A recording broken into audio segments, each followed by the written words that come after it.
Hello दोस्तों, आज हम बात करेंगे डिसयूरिया पर।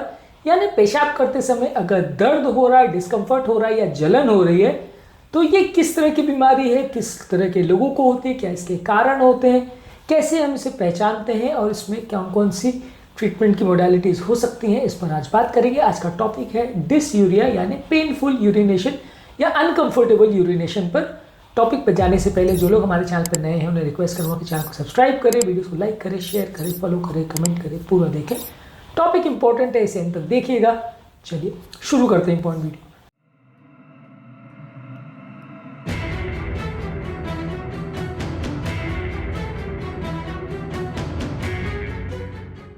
सबसे पहले डिसयूरिया यानी यूरिन में दर्द होने के कारण क्या हो सकते हैं। कोई अगर इन्फेक्शन हो, जैसे यूरिनरी ट्रैक्ट इन्फेक्शन हो, ब्लैडर में अगर इन्फेक्शन हो जहाँ पर पेशाब इकट्ठी होती है, या उसके नीचे जो पेशाब कंडक्ट करने वाली जो डक्ट होती है, यूरेथ्रा उसे बोलते हैं, वहाँ पे अगर इन्फेक्शन हो तो हो सकता है। इसके अलावा सेक्सुअली ट्रांसमिटेड डिजीज जैसे क्लमाइडिया, गोनोरिया, ट्राइकोमोनियासिस या जेनाइटल हर्पीस, इन इन्फेक्शंस में ऐसा हो सकता है। इसके अलावा अगर प्रोस्टेट का इन्फ्लेमेशन हो यानी प्रोस्टेट में कोई सूजन हो तो उस तरह के पेशेंट्स में भी हो सकता है। प्रोस्टेट बेसिकली एक ग्रंथि है जो पेशाब की नली के चारों ओर होती है मेल पेशेंट्स में।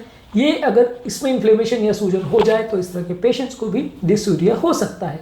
इसके अलावा वहाँ पे अगर इन्फ्लेमेशन या सूजन किसी भी कारण से हो, चाहे वैजिनाइटिस हो जो कि फीमेल पेशेंट में फंगस इन्फेक्शन या बैक्टीरियल इन्फेक्शन या ट्राइकोमोनियासिस इन्फेक्शन की वजह से होता है, यूरेथ्राइटिस यानी यूरेथ्रा जो ब्लैडर से यूरिन कंडक्ट करने के लिए जो ट्यूब होती है उसमें अगर सूजन हो जाए तो या इरिटेशन हो जाए तो ऐसा हो सकता है।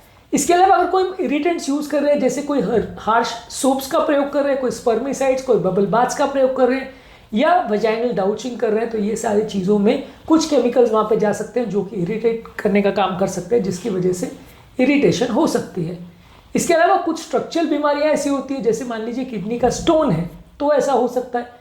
अगर पेशाब की नली में किसी को चोट लग गई, ट्रॉमा हो गया सेक्सुअल एक्टिविटी के दौरान, या किसी कैथेटर जो यूरिनरी ड्रेनेज के लिए यूज़ करते हैं उसकी वजह से, या अगर यूरेथ्रा में नैरोइंग या सिकुड़न हो गई तो ऐसा हो सकता है। इसके अलावा कुछ हार्मोनल चेंजेस की वजह से हो सकता है। फीमेल पेशेंट में जब एस्ट्रोजन की कमी हो जाती है तो पोस्टमेनोपॉजल फीमेल में वजाइनल एट्रोफी हो जाती है, यानी जो फीमेल जेनिटल एरिया है वो श्रिंक करने लगता है एज के साथ, तो वहाँ पे भी इस तरह का जलन पेशाब करने के टाइम हो सकता है। इसके अलावा अगर किसी व्यक्ति को कोई सोप से या सोल्यूशन से एलर्जी है, या किसी कॉन्डम में केमिकल से एलर्जी है, या किसी व्यक्ति को पर्सनल हाइजीन का प्रॉब्लम है तो भी इन्फेक्शन और एलर्जी से केमिकल सेंसिटिविटीज़ हो सकती है।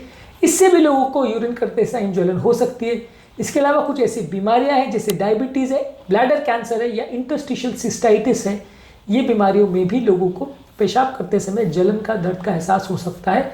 तो ये तो है वो लंबी लिस्ट की बीमारियां जिसकी वजह से इन्फेक्शन या जलन की वजह से लोगों को पेशाब करते समय दर्द हो सकता है। ज़्यादातर मान के चलिए कि कोई केमिकल की वजह से, कोई इरिटेशन या सूजन की वजह से या किसी इन्फेक्शन की वजह से ऐसा होगा।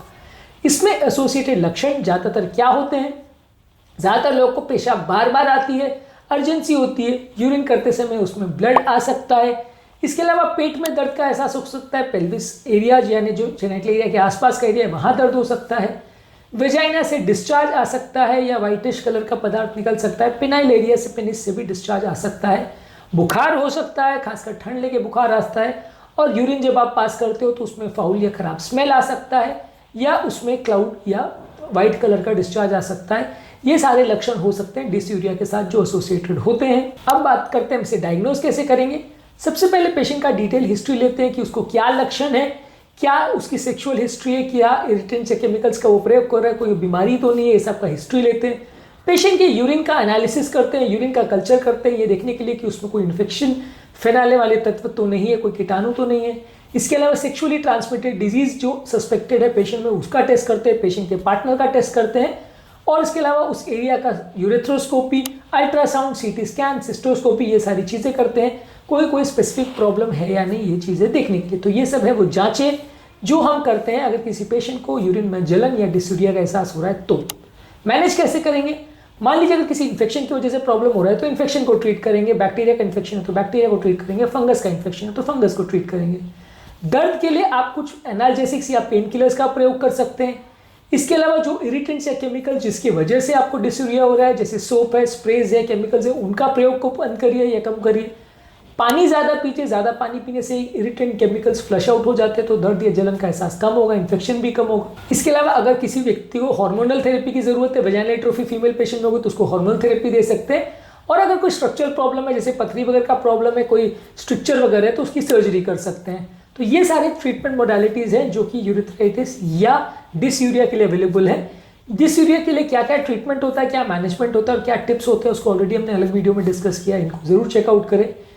अगर किसी व्यक्ति को बहुत ज़्यादा पेन हो रहा है या साथ में फीवर हो रहा है, बैक पेन हो रहा है और अगर ये सिम्टम्स किसी अनप्रोटेक्टेड सेक्सुअल एक्टिविटी के बाद हुए, सेक्सुअल इंटरकोर्स के बाद ये डिसयूरिया हो रहा है या अगर किसी व्यक्ति को बार बार डिसयूरिया का प्रॉब्लम हो रहा है तो फिर आपको डेफिनेटली डॉक्टर को मिलना चाहिए। अगर पहली बार या एक आध बार हो तो मे बी आप बिना डॉक्टर को मिले या बिना ट्रीटमेंट लिए काम चला सकते हो, अपने आप ठीक होने के चांसेस है।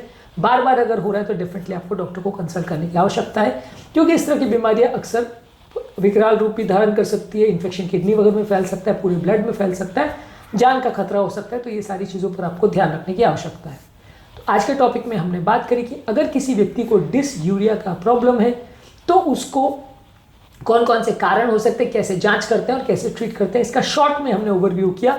इसके लिए best food, worst food, best management, best tips क्या होते हैं, इस पर हमने डिटेल अलग से वीडियोस किए, इनको भी जरूर चेकआउट करें।